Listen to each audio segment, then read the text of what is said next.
ప్రేమగల మా తండ్రి, ప్రభువానికి స్తోత్రం చెల్లించుకొచ్చున్నాం. ఇప్పటి వరకు మీరు జన్మించిన ఆరాధన బట్టి మీకు వందనాలు. తెరవబడిన గ్రంథమున్నవి, తెరవబడిన హృదయం మాకు దయచేయమని, వినగలిగే చెవులు, గ్రహించగలిగే హృదయము, స్వీకరించే మనసును మాకు అనుగ్రహించమని క్రీస్తునామం ప్రార్థించి వేడుకొని అడుగుచున్నాం తండ్రి, ఆమేన్. మన ప్రభువును ప్రియరక్షకుడైన యేసుక్రీస్తు వారి మహాపరిశుద్ధ ఘనమైన నామంలో ఈ ఉదయకాలము ఆయన సముఖమందు కూడిన మీకు నా హృదయపూర్వకమైన వందనాలు తెలియజేసిన మన పరిశుద్ధ గ్రంథం నుండి 77వ దావీదు కీర్తన 1 నుండి 5 వచనాల వరకు మనము ఒక్కొక్క వచనాన్ని మనం ధ్యానించుకుంటూ వెళదాం. బైబిల్ అన్న వాళ్ళు తీసి చూడండి, లేని వాళ్ళు జాగ్రత్తగా వినండి. 77వ దావీదు కీర్తన 1 నుండి 5 వచనాల వరకు మనము ధ్యానించుకుందాం. నేను ఎలుగెత్తి దేవునికి మొరపెట్టుదును, ఆయనకు మనవి చేయుదును. దేవుడు నాకు చెవియొగ్గు వరకు నేను ఎలుగెత్తి ఆయనకు మనవి చేయుదును.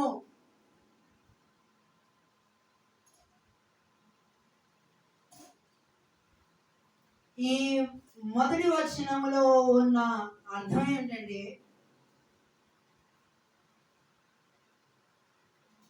సహజంగా మనం ఒక అధికారి దగ్గరికి వెళ్ళినప్పుడు మనకు కావలసిన అవసరత ఒక వినతి పత్రం అంటారు కదండి. ఆ వినతి పత్రంలో మనకు కావాల్సిన అవసరాలన్నీ అందులో మనం దాన్ని మెన్షన్ చేసి ఒక అధికారికి ఇచ్చినప్పుడు, ఖచ్చితంగా మేము మీ అవసరాలను మేము తీరుస్తాము అని చెప్పి వాళ్ళకు ఉంచుతారు. కొన్నాళ్ళు అయిన తర్వాత అది అక్కడే ఉంటుంది. అయితే ఈ రోజున మనం ఆరాధించే జీవం గల దేవుడు, మన జీవం గల దేవుని యొద్దకు వచ్చినప్పుడు మన మనవులు, మన భారాలు, మన విజ్ఞాపనలు అన్నీ మనము ఆయనకు మనం అప్పగిస్తున్నప్పుడు, ఈ లోకంలో అధికారుల దగ్గర ఆలస్యం ఇద్దాం కానీ దేవుని దగ్గర ఎట్లాంటి ఆలస్యమో జరగదు. అందుకని నా యేసయ్య నా స్తుతి యాగము నైవేద్యములే ధూపము వలె అనే పాట కూడా ఉంది కదండి. నీ సన్నిధానము చేరు నిత్యము, చేతువు నాకు సహాయము వెను వెంటనే. ఎక్కడ ఆలస్యం ఉండదు. ఫలానా ప్రాంతం నుండి, ఫలానా దేశం నుండి ఇదిగో నా కుమారుడు తనకు ఈ అవసరాలు ఉన్నాయి అని వెంటనే అది దేవుని దగ్గర వెళుతుంది. దేవుని నుంచి వాక్యం రూపంలో కానీ, దర్శనాల రూపంలో కానీ, సేవకుల రూపంలో కానీ, స్వరం ద్వారా కానీ ఏ రీతి అయినా ఆ వ్యక్తికి అవసరాలు ఆయన మహిమైశ్వర్యము చెప్పున తీరుతాయి. ఒకసారి ఫిలిప్పీలకు రాసిన పత్రిక 4వ అధ్యాయము 16వ వచనం. ఫిలిప్పీలకు రాసిన పత్రిక 4వ అధ్యాయంలో 4వ అధ్యాయం 16వ వచనం ఒకసారి చూడండి.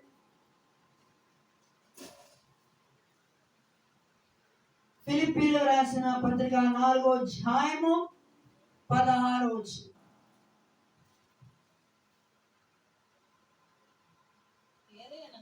ఏలయనగా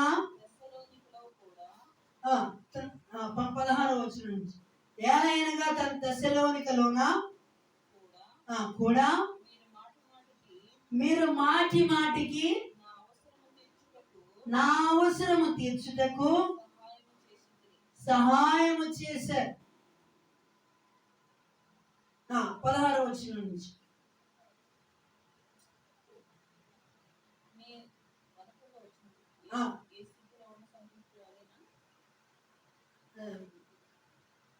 కావున క్రీస్తు మహిమైశ్వర్యము చెప్పిన మీ ప్రతి అవసరత తీర్చును. సరే,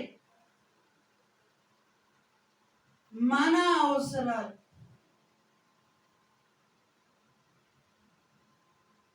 మన డైలీ నీడ్స్, ప్రార్థన పరంగా ఆలోచించినప్పుడు మనకున్న ఆ భారాలు కాగా ఎన్నో వచ్చిన 19 4:19 కాగా దేవుడు తన ఐశ్వర్యము చొప్పున క్రీస్తు యేసు నందు మహిమలో మీ ప్రతి అవసరత తీర్చును. అదేనండి, ఈ మాట కూడా చాలా ప్రాముఖ్యమైనది. బైబిల్లో అండర్లైన్ చేసుకో. ఎవరి చొప్పున మన అవసరాలు తీరుతాయండి? ఎవరి చొప్పున? క్రీస్తు యేసు మహిమ. కావున క్రీస్తు ఐశ్వర్యము చొప్పున ఆయన మహిమలో మన ప్రతి అవసరమును ఆయన తీర్చే దేవుడు. ఆయన దగ్గర ఎట్లాంటి ఆలస్యం అవుతుందా? ఆలస్యం ఉందండి. ఈ లోకంలో అధికారుల దగ్గర వినతి పత్రాలు ఇస్తే అక్కడన్నీ నిండిపోతాయి. కానీ నీవు జీవముల దేవుని మందిరానికి వచ్చి నీకున్న ప్రతి అవసరాన్ని నువ్వు దేవునికి అప్పగించి చూడు, వెంటనే ఎక్కడ ఆలస్యం అవదు.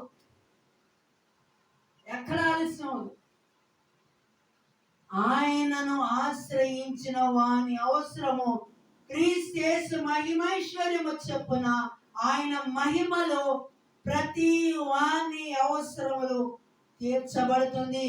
అలా అని దేవుణ్ణి అవసరానికి మనోడు మామూలు మహాముడు అవసరానికి వాడుకొని ఏటీఎం కార్డు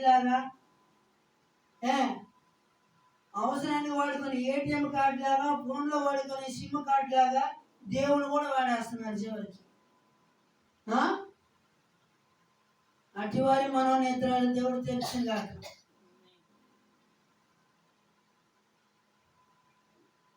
అవసరం ఉన్నంత సేపేమో అబ్బో ఎక్కడలేని భక్తి, అవసరం తీరాక భక్తి. భక్తి సంగతి పక్కన పెడితే అవసరం తీరాక చిన్న కష్టం వస్తే అబ్బో ఇంకా మనుషులు ఆడిపోసుకున్నట్టు దేవుడు నాకేం చేశాడు, ఏ మేలు చేశాడు, అరే ఇప్పటిదాకా దేవుడు నీ జీవితంలో చేసిన మేలు నీకు జ్ఞాపకం రావట్లేదా? గమనించండి, శ్రమలు లేని ఆత్మీయ భక్తి అది భక్తే కాదు. ఇక్కడే మనం గమనించాలి, శ్రమ వచ్చినప్పుడే శ్రమలో తట్టుకొని ఈ శ్రమలో దేవుడు నాకు తోడుగా ఉన్నారు అని స్థిరమైన విశ్వాసము కలిగి ఉన్న యోబు వలె యెహోవా ఇచ్చెను, యెహోవా తీసుకొనెను, ఆయన నామమునకు స్తుతి కలుగుగాక అని చెప్పిన యోబు వలె ఈ రోజున మనం ఉన్నామా? లేకపోతే చిన్న ఇబ్బంది వస్తే సనుగుడు గొలుగుతున్న ఈ ఇశ్రాయేలు జనాంగం వలె ఉన్నామా? పరీక్షించుకో. అవసరం వచ్చినప్పుడు ఓరమని బుడమని ఏడుస్తారు. ఇశ్రాయేల్ ప్రజలు కూడా చేసింది అదే. మాకు మాంసం లేదో అని ఏడ్చారు. వాళ్ళకి ఎగుటు పుట్టేంత వరకు దేవుడు మాంసాన్ని తిరుగుతారు. బాబా ఈ మాంసం ఏం తినలేకపోతున్నారు నాయన.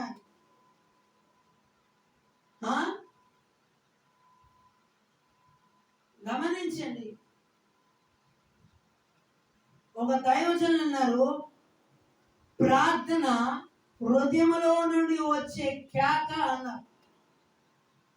మన హృదయంలో నుండి వచ్చే ఆ కేక అది దేవుని దగ్గర చేరుతుంది.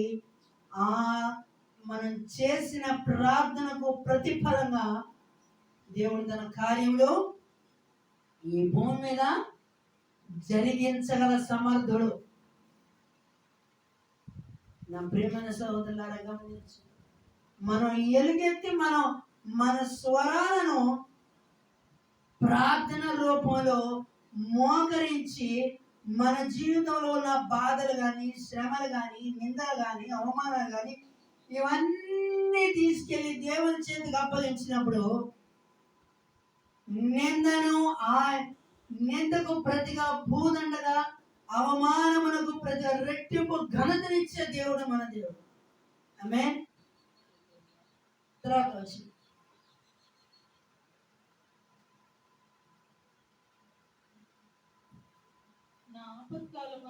నా ఆపత్కాలమందు నేను ప్రభువును వెతికి తిని, రాత్రి వేళ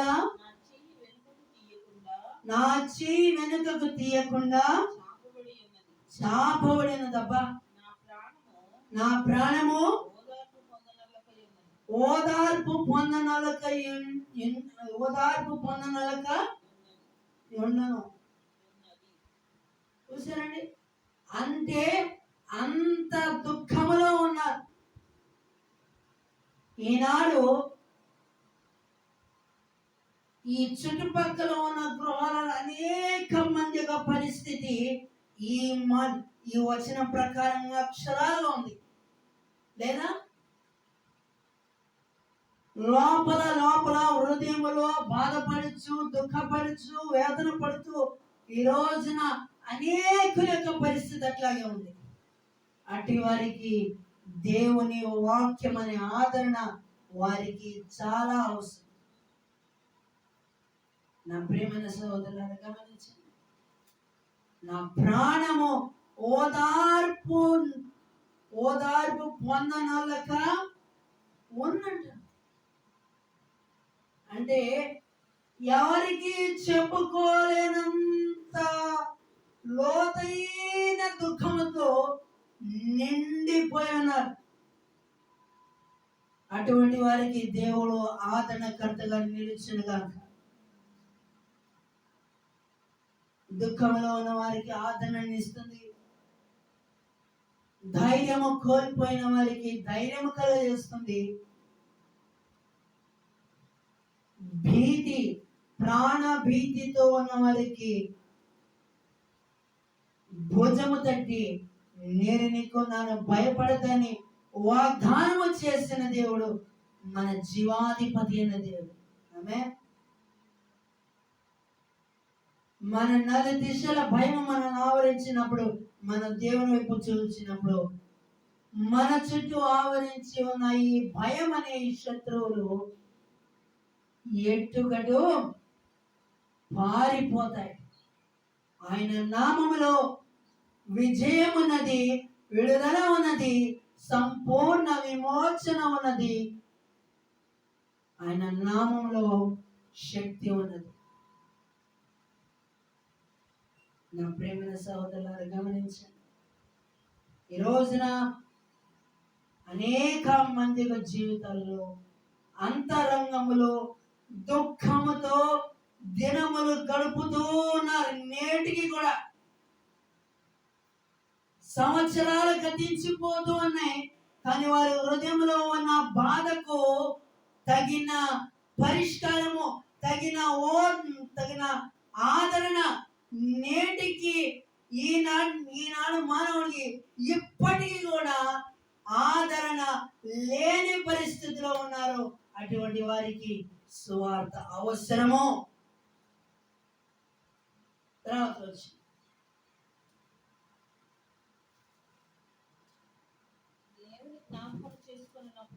దేవుని జ్ఞాపకం చేసుకున్నప్పుడు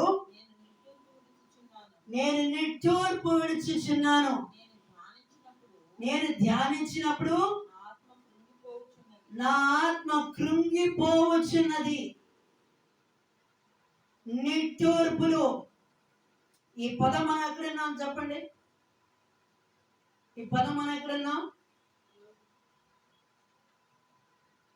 నిర్గమాకాండంలో ఇశ్రాయేల్ జనాంగము ఐగుప్తుని చేతిలో నలిగిపోతూ ఉంటే వారి ప్రాణము ఇక సస్తే బాగుండు అన్న రీతిలో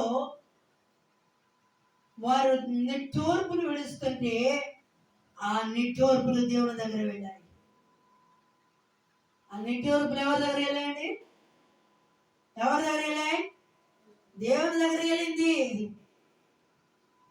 ఈ రోజున ఓదార్పు పొందనోళ్ళక లేని వారికి శుభవార్త, మీ కన్నీరు దేవుని దగ్గర చేరింది. మీ కన్నీరు దేవుని దగ్గర ఉంది. తగిన కాలములో దేవుడు మీకు ఆదరణను అనుగ్రహించును గాక. మీ కన్నిటిని ఆయన ఆనందరాక్షంగా మార్చును గాక. మీ ద్వారా మీ ఇంటి వారికి రక్షణకు కారకులుగా చేయను గాక. ఆమేన్. నా ప్రియమైన సహోదరులారా, గమనించి ఈ రోజున మనలో ఎంతమంది పరిశుద్ధత వైపు ప్రాకులాడవలసిన మనము ఈ రోజున మన దేవుని ప్రాకులాడుతున్నాం. లోకములో ఉన్న ఘనతలను బట్ట, ఆస్తి ఐశ్వర్యాలను బట్ట, మేడ మిత్రులను బట్ట, పేరు ప్రఖ్యాతులను బట్ట ఈ ఉదయ కాలము ఎవరెవరు ఎక్కడి నుంచి వింటున్నారో నాకు తెలియదు, కానీ పరిశుద్ధాత్మ దేవుడు మనకు బయలుపరుస్తున్న మాట, ఈ లోకములో నీవు చూస్తున్నది ఏది శాశ్వతము కాదు. ఈ లోకములో నువ్వు ఎంత సంపాదించినా అవి ఏవి నీతో వస్తాయా? నావు.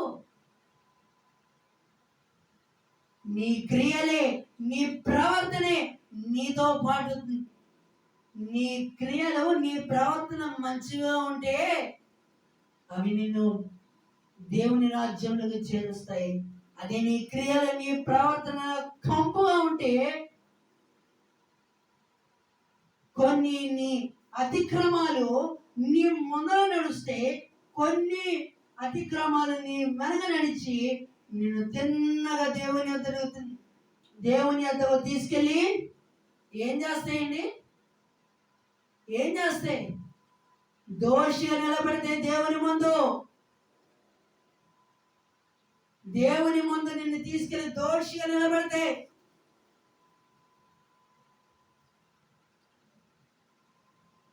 నాకు ఎప్పటి నుంచో ఒక ప్రశ్న,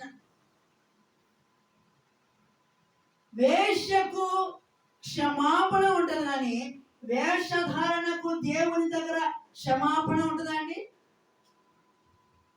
ఉండదా? ఉండదు. ఈ రోజున అనేక మంది తమ తప్పును సరి చేసుకోకుండా ఎదుటి వాళ్ళలో ఉన్న తప్పును సరి చేయడానికి రెడీగా ఉంటారు. తీర్పు తీర్చబడి అప్పుడు మీ విషయంలో తీర్పు తీర్చబడదు. మీ దోషములు మీకును మీ దేవునికి మధ్య అడ్డంగా వచ్చింది. ఎందుకంటే వచ్చింది, ఈ రోజున ఆయన మహిమను, ఆయన ప్రసన్నతను, ఆయన సన్నిధిని అనుభవించకుండా ఈ రోజున నీకు ఏది అడ్డం వస్తుంది? ఆస్తి ఉన్నదనా? పేరు ప్రఖ్యాతులు ఉన్నాయనా? గమనించండి, సామెతలు 11వ అధ్యాయం 4వ వచనం ఒకసారి చదవండి. సామెతలు 11:4. Proverbs chapter 11:4.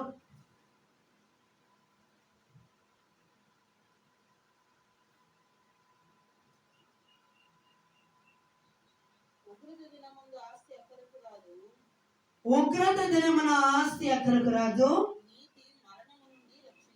నీతి దేని రక్షించిందంటే మరణము నుండి రక్షిస్తుంది. మరణము తప్పించిన ప్రభువు యెహోవా వశమని దేవుని వాక్యం సెలవిస్తుంటే,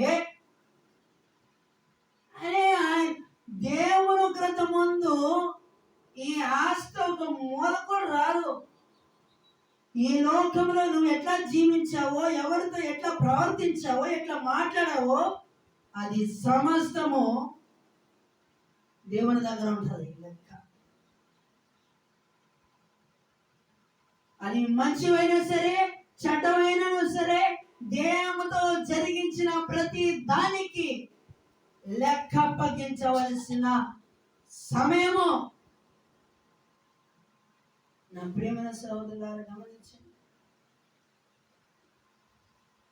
ఈ ఉదయకాలం ఈ వర్తమానం ఆలకిస్తున్న సహోదరుడా, ఒకవేళ ఈ క్షణమే గనక నువ్వు చనిపోతే, ఈ క్షణమే గనక నువ్వు చనిపోతే నీ గమ్యం ఏది?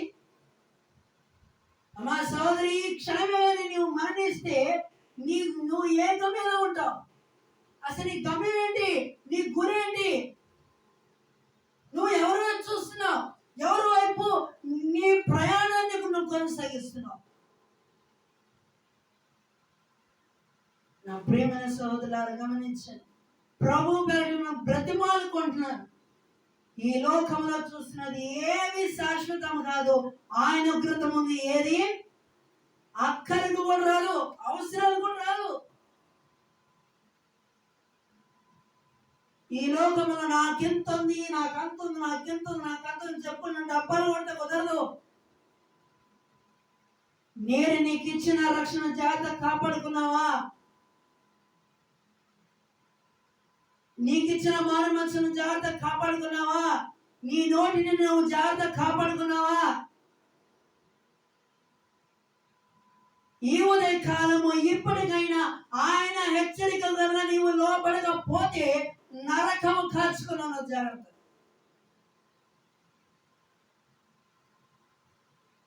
నా ప్రియమైన సహోదరులారా,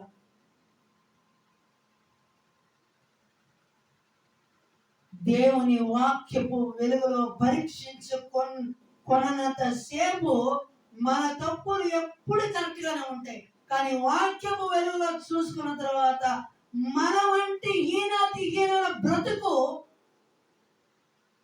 ఎవరికైనా ఉంటుందా? ఎవరికైనా ఉంటుందండి? అయ్యో, నేను పాపులలో ప్రధాన పాపినని అపోస్తలుడైన పౌలు గారు ఒప్పుకుంటే, ఇంకేమి ఒప్పుకోవడానికి మనసు అంగీకరించడం లేదా? అతను బండబారిపోయిందా హృదయం? అంత బండబారిపోయిందా? ఎదుటి వారిని క్షమించలేనంత బండబారిపోయిందని హృదయం?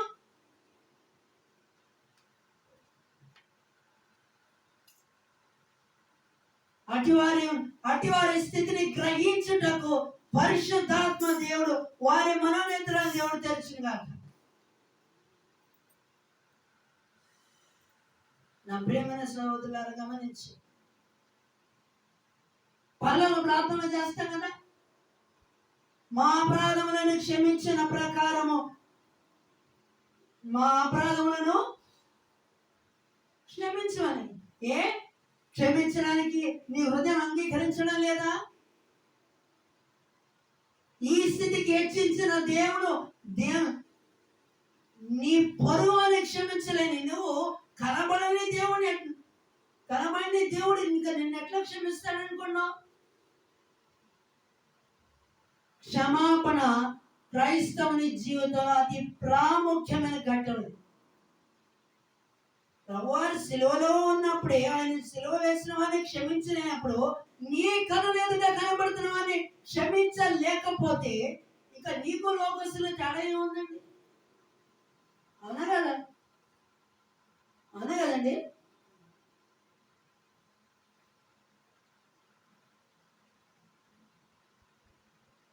నీవు నీ కనులు ఎదుట నీ పొరుగు వారినైనా నీ సొంత వారినైనా నువ్వు క్షమించకపోతే, నీ పొరుగు వారినైనా నీ సొంత వారినైనా నీవు క్షమించకపోతే ఆయన దగ్గర నీకు క్షమాపణ లభించదు కదా. ఆయన రాజ్యంలో స్థానమే ఉండదు. చివరిగా వచ్చిన చదువుకొని మనం ప్రార్థన చేసుకుంటాం.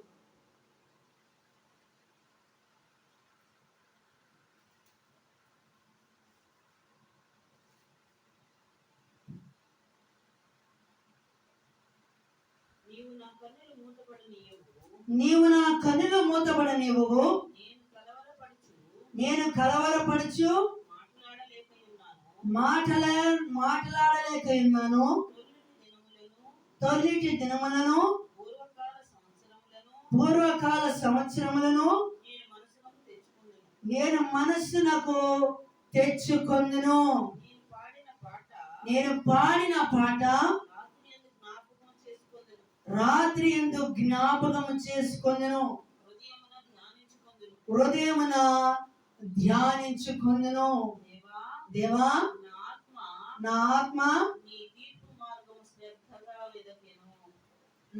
ఆత్మ నీ దీప మార్గమున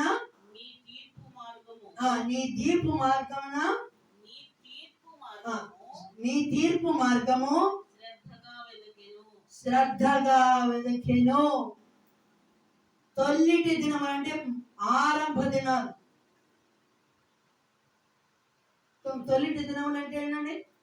ఆరంభ దినాలు, మొదటి రోజులు. తొలిటి దినములు పూర్వకాలపు సంవత్సరములను నేను వాటిని జ్ఞాపకం చేసుకున్నాను.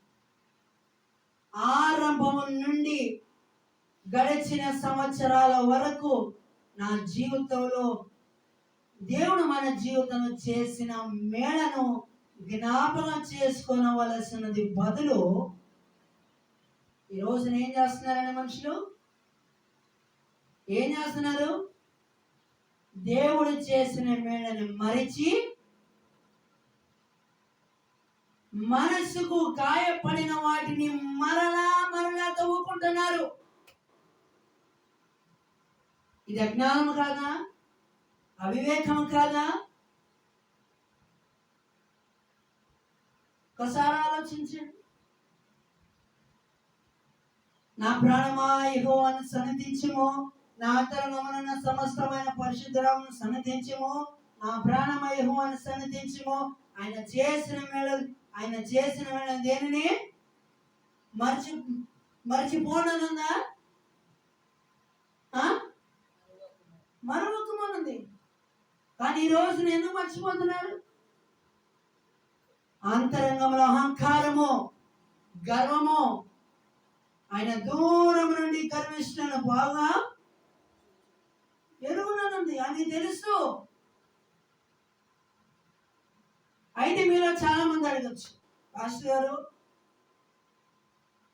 బైబిల్ చదువుతున్నాం, ప్రార్థన చేస్తున్నాం, మా నోటికి మేము జాగ్రత్త కాపాడుకుంటున్నాం, అయినా ఏదో ఒక విధంగా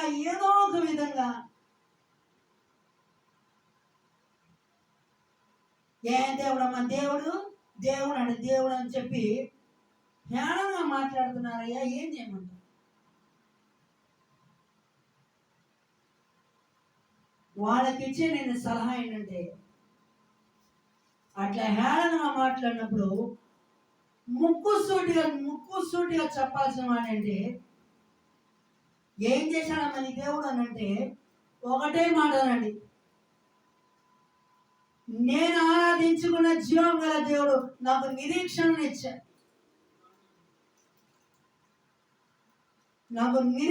ఇచ్చాడు. ప్రాణం మరణ పంచులలోకి వెళ్ళిన నన్ను మరలా తిరిగి నన్ను సజీవునిగా బ్రతికించాడు.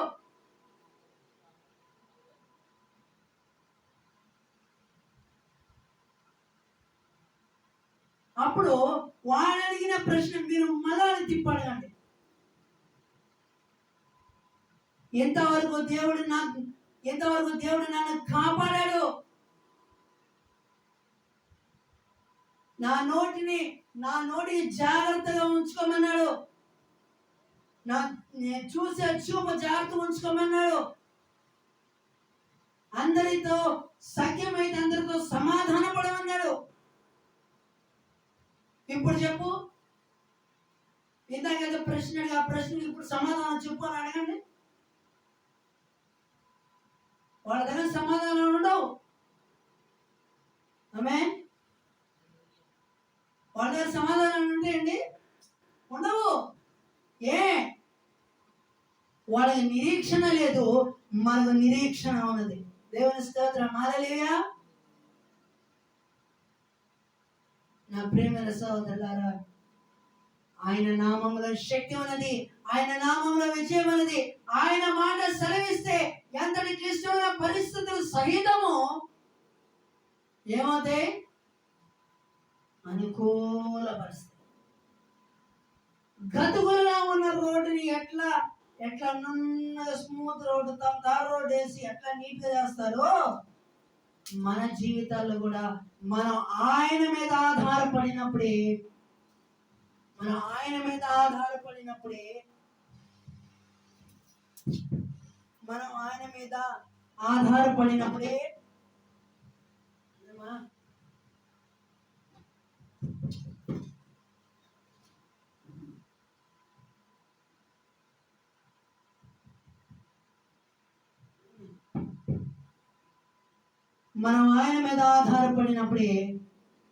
మనకు మనస్సుకు ప్రాణానికి విశ్రాంతి దొరుకుతుంది. ప్రయాసపడి భారము మోయించిన సమస్త జల్లార నా దగ్గర నేను మీకు ఇంకా భారాన్ని పడతాను విశ్రాంతినిస్తాను. మన ప్రాణములకు విశ్రాంతినిచ్చే దేవుడైతే మన ప్రాణం మీద ఇంకా భారాన్ని పెట్టేవాడు ఎవడు? మన ప్రాణం మీద ఇంకా భారాన్ని పెట్టాడు ఎవరండి? దుష్టుడు. అసమాధానానికి, జగడాలకి, గుద్దులాట్లకి కేర పట్టర్స్, తిట్లకు పాత్రుడు అపవాది అయితే సమాధానములకు కర్తకు చిరునామా మన ప్రభు అయిన యేసుక్రీస్తు వారు. దేవుని స్తోత్రం. హల్లెలూయా. కనుక నా ప్రియమైన సహోదరులారా, మనము ఎలుగెత్తి మనం ఆయన సన్నిధిలో మన విన్నపాలు, మన మనవులు మనం ఆయన దగ్గర మనం బ్రతిమలాడుతూ మనం వినవించుకున్నప్పుడు తప్పక మన విన్నపాలకు ఆయన ప్రతిస్పందించి మనకు సంపూర్ణ విడుదల, విమోచననిచ్చే దేవుడు. ఆమేన్. కనుక మనం ఆయన మీద ఆధారపడదాం. మన హృదయాలు ఆయన మీద ఆధారపడి మనం ఆయన కనపరిచిన మాదిరిని మనం కలిగి ఉందాం. అంటే దేవుని మహాకృప మనందరికీ తోడే ఉండును గాక. ఆమేన్. దయచేసి తల వంచండి, ప్రార్థన చేసుకుందాం. ప్రేమల మా తండ్రి, ప్రభువాని స్తోత్రం చెల్లించుకొచ్చిన ఈ ఉదయకాలము, ఈ విన్న వర్తమానము మా హృదయంలో ముద్రించుము. ఎంతమంది ఇప్పటికీ కూడా వారి హృదయంలో ఉన్న బాధ, వారి హృదయంలో ఉన్న వేదనను ఎవరికి చెప్పుకోలేని పరిస్థితిలో ఉంటుండగా అటు వారికి మీరు ఆదరణకర్తగా మీరు నిలిచి వారి హృదయంలో ఉన్న వేదనకు ప్రతిగా, దుఃఖములకు ప్రతిగా రెట్టింపు ఆనందాన్ని వారికి అనుగ్రహించమని అలాగే నన్ను మీ శిరోచారణ మరుపరిచి మాతో మాట్లాడినందుకు మీకు వందనాలు. ఇప్పటి వరకు మీరు జరిగించిన ఆరాధన బట్టి మీకు వందనాలు. వినవర్తమానం మా హృదయాలను ముద్రించమని క్రీస్తునామమున ప్రార్థించి వేడుకొని అడుగుచున్నాం తండ్రి. ఆమేన్. ప్రియులారా, మనందరం లేచి నిలబడి